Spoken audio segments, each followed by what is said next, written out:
Welcome to the Motormouth YouTube channel. I'm Zach. I'm Andrea. And we do full-length car reviews each and every week. And halfway through, we stop for a segment called Questions, Coffee, and Cars. And we spun it off. We're close to 100, Andrea. I know. We're at number 94. How do you get a question in? Follow along on Instagram at motormouth_Andrea. Every Sunday morning, I put a post out.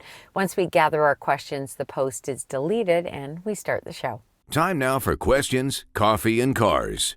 Your questions from Instagram. Hi, love your videos. Very detailed reviews and info. Keep it up. Thank you. I'm looking to upgrade my 2013 Accord due to a growing family.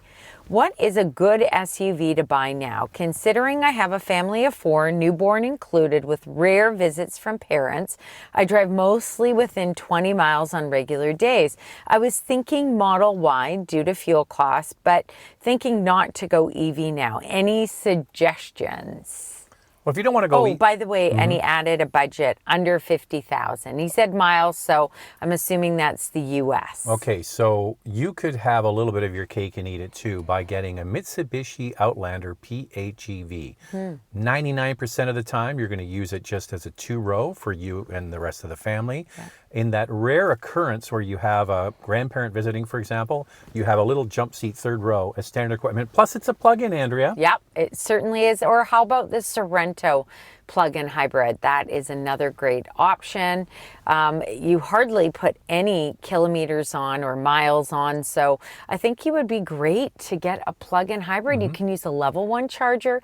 You don't have to upgrade to a level 2, and you can start saving at the pumps. I think the great thing is that you don't need to get an electrician in to do a level 2 charger if you don't want to. Yeah. And I think that the Outlander is more readily available, so have a look around. Yeah, that's what we've heard, the Outlander. It's difficult to get a Sorento plug-in hybrid for sure. Unfortunately, the new Santa Fe doesn't have a plug-in hybrid. We asked Hyundai about this. Will they be bringing one in? And they said not at this time. So we wait and see on that one. I may have missed the boat here with the timing for this one, but here it goes anyway. Well, this is a perfect example of someone getting their question in last before I delete it. It doesn't matter if you're first or you're last, you still might get picked. I drive a 2019 Mini Countryman Cooper S. Love the reviews you've done on this car in the past. 2 of them, I think, although Zach is not a fan. I was wondering if we can... Hold on, you can comment on that. Let's just get through the question. I was wondering if we can expect a review of the new updated model. What do you think of it? I think it's lost the Mininess. I would agree with the styling of it is a bit bulbous looking compared to what is Mini.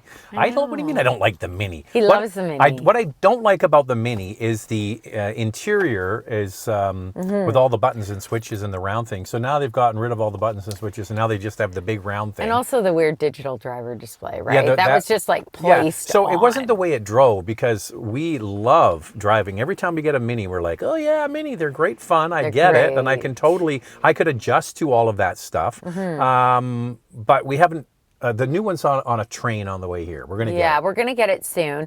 I agree with you. I want to hold somebody judgment. said I don't drink coffee. Well, come on. He does drink coffee. It'll end up on me. We both have coffee in here. Trust me, we love coffee. I love the way the Mini looked. Now this new model, I'm not sure I really love it, but I'm going to reserve judgment until I see it in person. But it's not Mini anymore. No, it's big. And I don't even like the front lights or the rear lights. You got to remember also that the big push for EV, right? So they have the Mini Countryman EV, and that's really going to be what they push in Europe. Yeah. And they made the gas one as well, like they did with the X1, right? I know, They're going to do the same thing, built on the same platform. So we love Mini. We're going to wait until we drive the latest one before we pass judgment. But based on looks, I think the same styling department that does the BMW cars is doing this. And not great. And not great results. I have to say, remember when we did the review, I said, one day I'm going to own a Mini. Oh, by the way. Now we have too many cars. Yeah, but how can I get a Mini? I just want to apologize to Scott. He lives in the Carolinas. I always forget whether he's in South or North Carolina. Anyway, Scott is a regular viewer of the channel. His wife got one, and he's enjoying driving it. She drives it. But styling, Scott, you jump in the comments and let us know what you think. But we always will say Minis offer such a fun and engaging drive. That's all true. Sometimes if you want the newest and the latest Mini, sometimes you're just going to, I guess, have to suck up the exterior design because there's still tons of fun. What are your thoughts on the stop sale of the Toyota Grand Highlander and Lexus TX, which hit so close to the V6 engine issues for the Toyota Tundra? Is Toyota still the trusty manufacturer? Okay, so the stop sale has nothing to do with the engine, just so you're aware. Nothing to do. It's side curtain airbags, and they're saying it's a part supplier issue, and they do have a recall on the existing ones that have already been sold. So this is going to be an expensive thing for Toyota. Yeah. They're going to have to replace those side curtain airbags, and they're putting a stop sale till they get it all sorted out. So what's your opinion of Toyota as a brand, Andrea, and what do they eventually get right? Safety and reliability. Behind the scenes, they must be just like, "Urgh," but they're going to get it right. I believe in this brand. There are recalls on many new models. We Every see week. that across the board. I think it's disappointing for people because it's Toyota Lexus. But if there's any brand that's going to get it right, it's going to be that brand. So back to our initial theory on when you buy a new car, do you buy a car in its first year? Even for Toyota, Yeah. it's a good idea to wait. And then you talked about the V6 engine issues, which they had with Tundra. Same thing. As time goes along, they will sort it out. Now, the thing with the Tundra is that engine has been out for 2 years, yeah. right? At least 2 years. It's a problem with the Tundra. That, I have to say, that's a disappointment. Yeah. Because it's been out for a while. I thought Toyota would get on top of that. And now we've heard rumors that the Crown Signia is also going to have recalls. And apparently Delayed. it's the same issue that the TX and the Grand Highlander have. So we'll have to wait for that. But I do believe Toyota is going to get on top of that. I have to say, Eventually. when we go to these presentations, the first thing they start with is reliability and safety. That is And super quality, durability, all of that kind of stuff. They hang super important. They hang their hat on that. That's their whole brand. Yeah. So yes, even brands like Toyota and Lexus can have issues.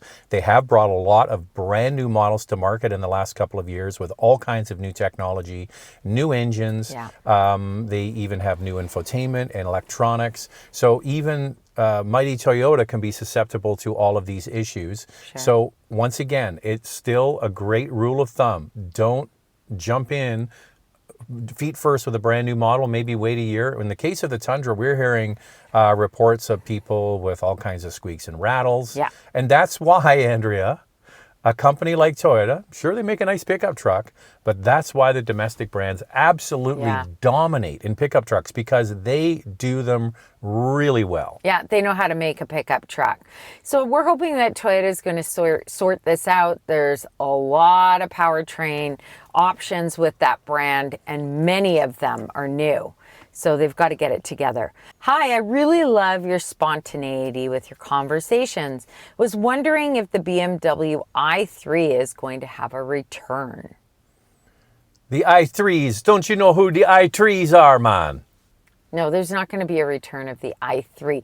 The i3 I just want to explain who the i3s are. Oh, okay, go for it. The Go for it. the i3s. I thought you were done. No, Bob Marley's backup singers, and one was his wife, Rita Marley. Yes. And then the other two women were called the i3s. Oh, okay. So, I didn't know there that. you go. Did you know that before you watched the I've documentary? known that for, many. I just watched the Bob Marley movie, One Love, which was very good, by the way. I never watched it on the It's plane. on the plane, and it's very authentic to Jamaican culture, because they speak in a very thick Jamaican patois accent, right? So if you watch Bob Marley One Love, it's fantastic.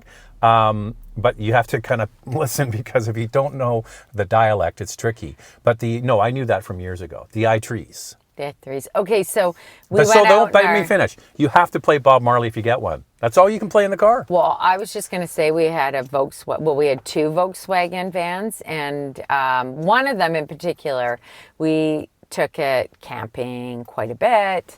And what do you think we played? Only Bob. Only Bob. I'm a bit of a Bob lover.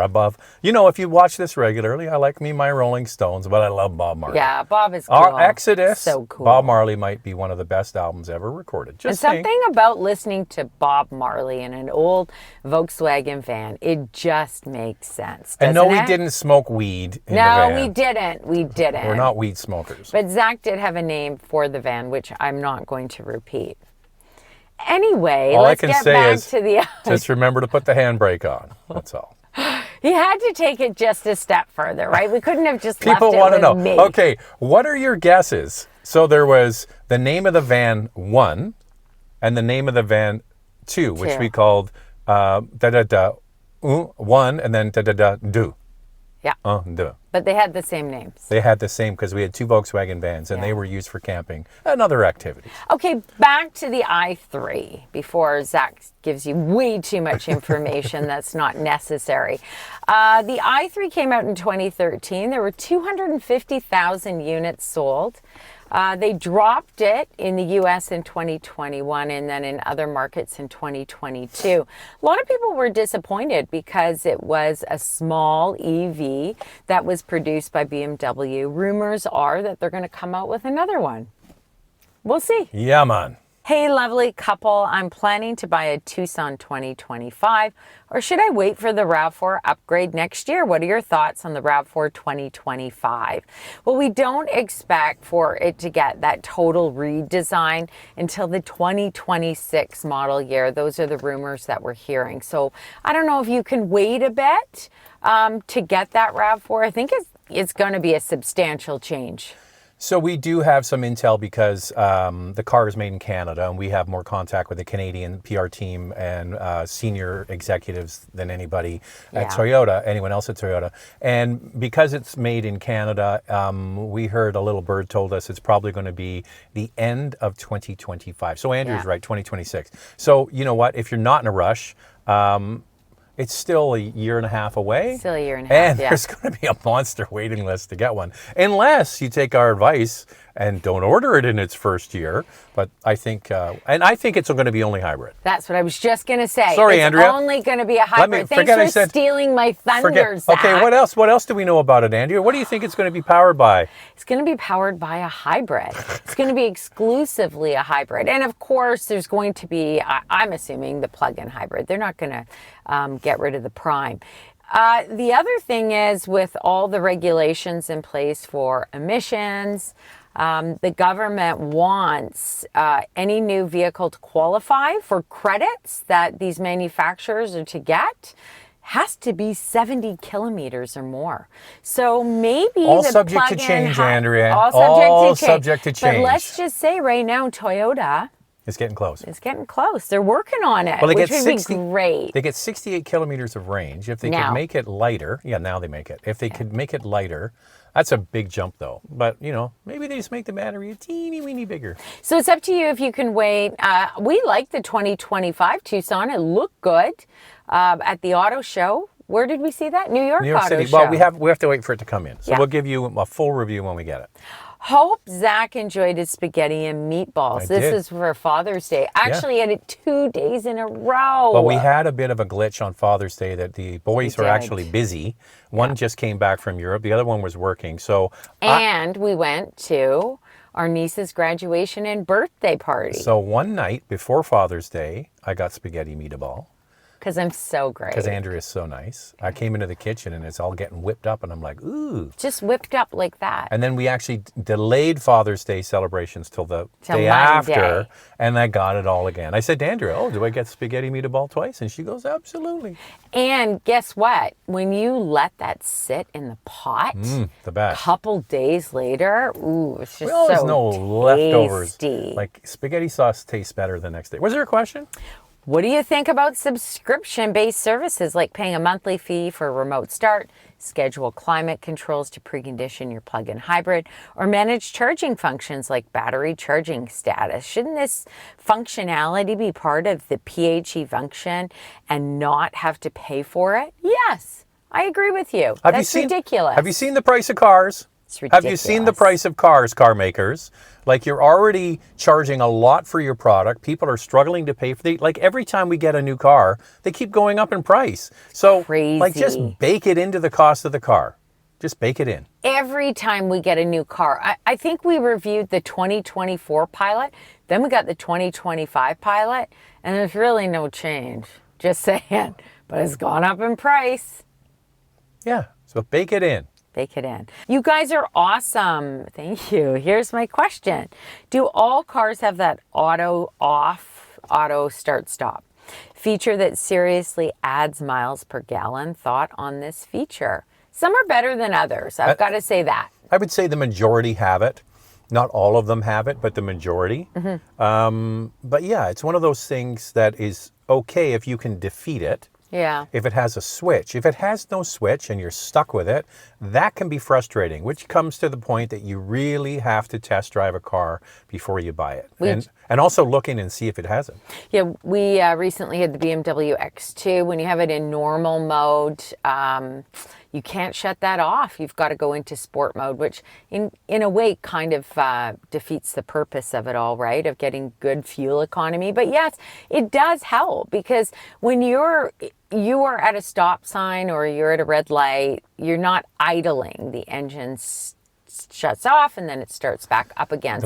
Definitely there is something, and also less emissions, and that's why they do it. So one of the problems is when you're in that heavy stop and go bumper to bumper traffic on the freeway, and then the car wants to turn off and on like 1,000 times on your crawl home. That can be frustrating, and that's when you want to switch it off. But there you go. Oh wait, we're just going to do a real quick one. No, you said this was the last one. But just before we did quick. The last one, Andrea said, just one more. Okay, just one more. Quick question. It's going to be quick. Apart from the Bank of Toyota, which brand, car, model in the subcompact SUV or crossover category will have good resale value? I would say HRV. Subcompact. HRV. I think the Bank of Toyota is bigger than the Bank of Honda, but the Bank of Honda is still pretty big. Yes. So JD Power actually did a study on this. Of course, Andrea looked it up. Yeah. Well, you're right. Toyota Corolla Cross is number one, followed by the HRV, and tied for third place, Mazda CX-30 or Mazda, the Kia Niro, and the Subaru Crosstrek. I can see the Crosstrek. Crosstrek is very high.